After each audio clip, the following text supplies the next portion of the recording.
Je salue tous dans le nom du Seigneur. Alléluia. Moi, c'est la première fois que je viens là, donc je vais vous dire mon témoignage. Donc moi, tout petit, j'ai toujours grandi dans les choses de Dieu, déjà tout petit. Et puis j'ai grandi comme ça, puis des années ont passé, et j'étais tout petit, puis j'ai toujours vu mon père prier pour le repas, prier le matin, et puis en grandissant comme ça, la famille, les cousins, et puis j'ai toujours grandi comme ça. Et à l'âge de 21 ans, je me suis baptisé.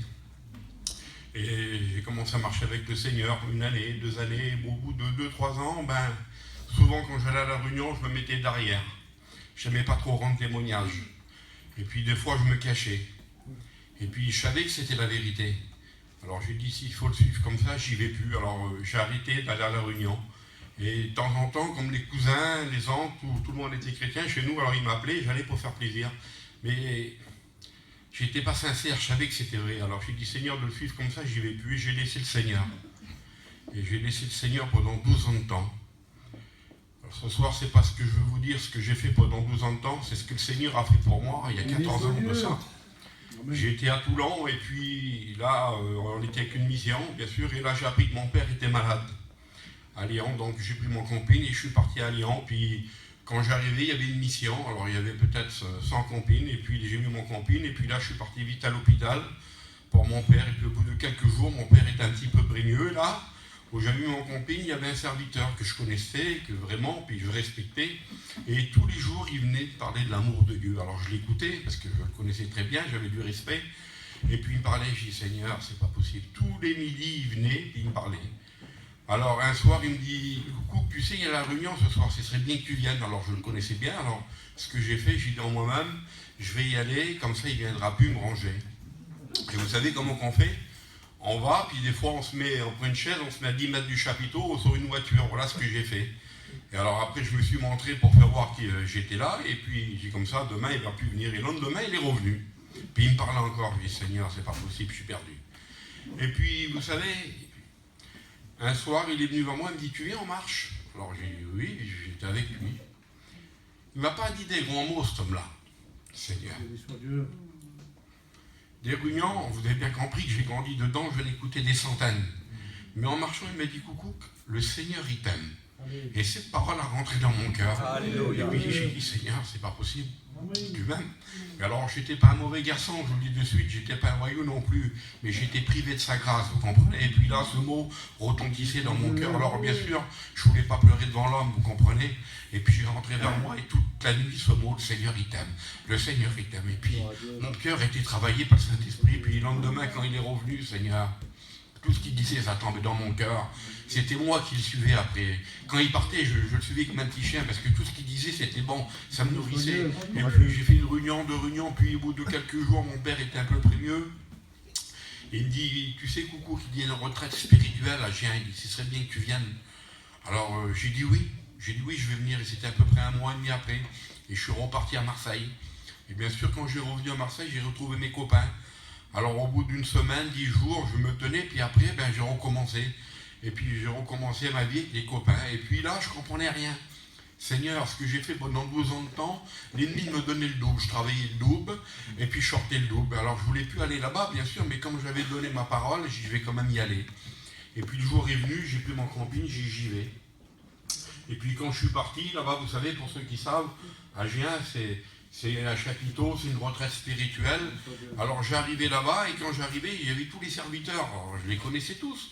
J'ai dit, ça tombe peut-être quelqu'un. Alors je regarde dans le rétroviseur, il n'y avait personne. Ils étaient tous sur moi. Je dis, Seigneur, je suis perdu. Je suis obligé d'aller à la réunion tous les soirs. Moi, je voulais aller pour dire que j'avais été, quoi, pour l'homme. Et puis là, bien sûr, j'ai arrivé, je me suis mis là, près d'un cousin, il était à côté du chapiteau. Alors il y avait une réunion, 2 réunions. Puis vous savez, les réunions là-bas, Seigneur, c'est particulier. Parce que c'est 1 semaine et c'est à la gloire de Dieu. Il se laisse guider par le Seigneur. Les réunions, des fois, ils finissent, il est 2 heures de l'après-midi. Alors j'étais là, moi j'écoutais. Et puis au plein milieu de la mission, un matin, je me suis levé, j'ai dit, de manière, il n'y a rien pour moi ici. Je m'en vais. J'ai dit, c'est pas la peine. Et j'ai commencé à remballer mes affaires. Et en remballant mes affaires, là, il y a passé un couple. Je le connaissais. Il venait dans ma direction, Seigneur. Ils avaient une paix, ils avaient une joie. Amen. Je dis, Seigneur, c'est pas possible qu'ils soient heureux comme ça. Vous savez, Un homme de Dieu, une femme de Dieu, il n'a pas besoin de parler. Il ne parle pas, parce qu'on le voit passer, on voit que c'est un homme de Dieu, on voit que c'est une femme de Dieu. Et puis il venait dans ma direction, Seigneur, je les connaissais. Financièrement, ils n'avaient rien, mais ce qu'ils avaient dans le cœur, je ne l'avais pas. Non. Ils étaient remplis du Saint-Esprit. Je dis, Seigneur, c'est pas possible qu'ils soient comme ça heureux. Et puis il vient, il me dit, qu'est-ce que tu fais, Coucou? Alors j'ai menti, je ne voulais pas lui dire que je pars, vous comprenez, en pleine mission. Je place les chaises, je ne sais pas trop quoi lui dire. Il me dit, tu viens, il dit. Ben, j'ai dit oui, je vais venir avance, et puis j'ai dit je vais quand même rester jusqu'à midi. Et puis là, je me suis mis sur le chapiteau.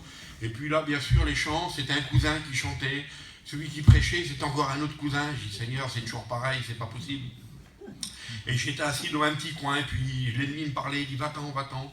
Et puis j'étais là, mais vous savez, quelle beauté, Seigneur, de grandir d'un foyer chrétien. Alléluia. Je vous dis de la part de Dieu, même si vous avez des enfants, je ne sais pas moi, des enfants qui ne sont pas chrétiens, ou des beaux-fils, des belles-filles, vos parents, Seigneur.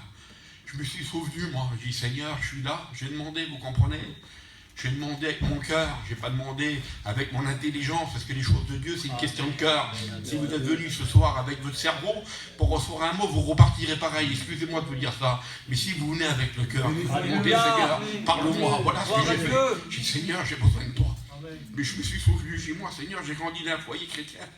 Mais je me suis souvenu d'un texte, Seigneur, j'ai dit, quand tu dis dans ta parole, la malheureux qui l'Éternel l'entend. J'ai dit, moi, Seigneur, je voudrais que tu m'entendes.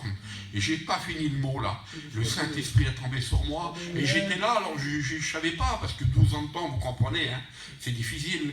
Et puis, la prophétie, elle me parlait, j'étais là, je pleurais, et puis, là, il y a un frère qui s'est levé, il dit merci Seigneur, tu as parlé à ma vie. Alors l'ennemi, il est là, il ne perd pas de temps, vous comprenez. Hein. Il me dit regarde, c'est pas pour toi. Il dit va-t'en. Alors je ne comprenais plus rien. Moi, je dis Seigneur, chantez cette présence, vous savez, quand on la sent, Seigneur, on ne veut plus la lâcher. Et puis, il dit va-t'en, c'est pas pour toi. Et puis, j'étais là, j'ai voulu m'en aller. Et puis, le frère qui a donné la prophétie, il est venu là. Il dit c'est moi qui ai donné la prophétie. Je ne le connais pas, il reste à Paris. Il dit, c'est pour un garçon qui est là. Il dit, moi, je ne le connais pas. Mais le Seigneur m'a montré son père. Il s'appelait Jacob. Il dit, ça fait 10 ans qu'il prie pour son fils. Et là, je suis tombé devant. Le Seigneur ne me demandait pas comment. Je me suis retrouvé devant. Et je lui demandais pardon, Seigneur. Tout était différent, Seigneur. Tout était différent. Les séquelles avaient tombé de mes yeux. L'amour était rentré dans mon cœur. Vous comprenez? J'étais là, les serviteurs, ils priaient pour moi. Et puis ils s'en allaient, je mettais les mains sur ma tête, moi j'avais peur que ça s'en aille, vous comprenez? Je ne comprenais pas, j'étais tout jeune chrétien, j'ai dit Seigneur, mais il dit ça fait 20 minutes qu'on prie pour toi, Coucou. Je les suivais comme ça, et puis depuis ce jour-là, ça fait 14 ans, le 6 septembre, Seigneur, c'est la plus belle chose que j'ai fait. Je t'en mort, Seigneur Jésus. Alors vous comprenez, 12 ans de problèmes, de misère, de difficultés, par Devil, j'essaye de racheter le temps. Alors je travaille pour le Seigneur. Quelle bonté. Amen. Seigneur. Je travaille en mission avec des copains. Seigneur, moi je ramasse ces petits papiers avec ma presse. Mais quelle bonté! Quelle bonté de le faire pour le Seigneur! Seigneur, que c'est bon! Il fait 40 degrés. En ramasse, Seigneur, je comprends que certains ne comprendront pas comment ce garçon il est heureux, lui. Il ramasse les papiers, oui, je suis heureux, moi, de ramasser les papiers. C'est de savoir que je suis à la place où le Seigneur veut. Vous comprenez? Seigneur, d'autres ont reçu d'autres choses, ou pareil, on les transforme avant. Ben lui, le Seigneur l'a appelé, maintenant il travaille pour le Seigneur, il a sa place, moi je suis un diacre. Mais quelle bonté, Seigneur, de placer une chaise, de tendre une corde, avec tous les copains, on est heureux, Seigneur. Alors, je le fais de tout mon cœur, vous comprenez? Il n'est pas plus beau de travailler pour Dieu. Et puis, bien sûr que j'essaye d'aller travailler pour le Seigneur, et en 12 ans, 13 ans, 14 ans de temps, on a aussi des problèmes, nous qui chrétiens, vous comprenez? On ne vit pas sur une bulle, Seigneur, et des fois j'ai des problèmes, et puis je me dis, Seigneur, j'arrive plus, comment je vais faire? Alors là, quand j'ai ce problème-là, je rentre chez moi, je me mets à genoux, puis je prie. Je dis, Seigneur, il faut que tu m'aides. Seigneur, il faut que tu m'aides. Et là, il y a un secours qui me vient du ciel, et qui me parle, et qui me dit, coucou, continue. Et une porte de secours. Et puis des fois, quand je me tourne, je dis, Seigneur, comment j'ai fait pour passer tel et tel problème? Vous croyez que c'est nous, quand on passe des problèmes, et vous vivez même avec des personnes qui ont beaucoup de problèmes autour de vous. Mais vous dites, Seigneur, il a toujours le sourire, il est toujours bien. Parce que c'est Dieu qui nous tient, vous comprenez? Et ces problèmes sont derrière moi, c'est pas à cause que je suis là, et que je vous parle. Quand je prie, je dis, Seigneur, tiens ma main, lâche-la pas, tu sais que je ne suis pas capable. C'est ça la force d'un chrétien, c'est de savoir qu'on n'est pas capable, c'est lui qui nous aide. Seigneur, c'est la plus belle des choses qu'on peut faire. Parce que dans le monde, on peut recevoir des belles choses, vous comprenez? On peut recevoir par exemple une belle maison, ou je ne sais pas, pour certains une belle voiture, Mais Seigneur, Jésus, c'est des choses périssables, ça. Vous n'avez pas besoin de choses qui demeurent, vous. Ce qui demeure, c'est quand on vient à la réunion et qu'on les visite. Seigneur, quelle bonté, c'est pas des choses qu'on laisse, parce que le Seigneur, il dit que ses bontés se renouvellent chaque matin.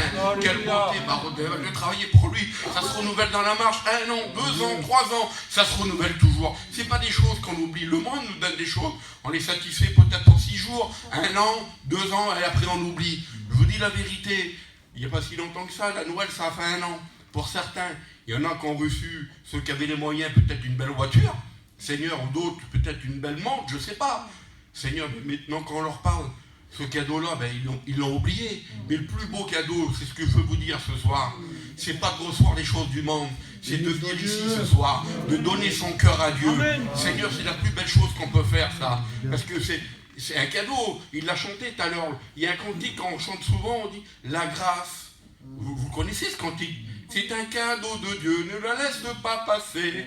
C'est un cadeau de Dieu, un cadeau mérité. Alors ça, c'est un cadeau. Parce que ce cadeau-là, lui, il continue tous les jours, il se renouvelle dans nos cœurs. Et c'est des choses, Seigneur Jésus, que Dieu nous amène plus près de lui. Dieu nous aide dans ces cadeaux-là. Parce que des fois, on fait des cadeaux à nos enfants ou à des personnes, Seigneur, 6 mois après, on l'a oublié. Mais quel beau cadeau de donner son cœur à Dieu.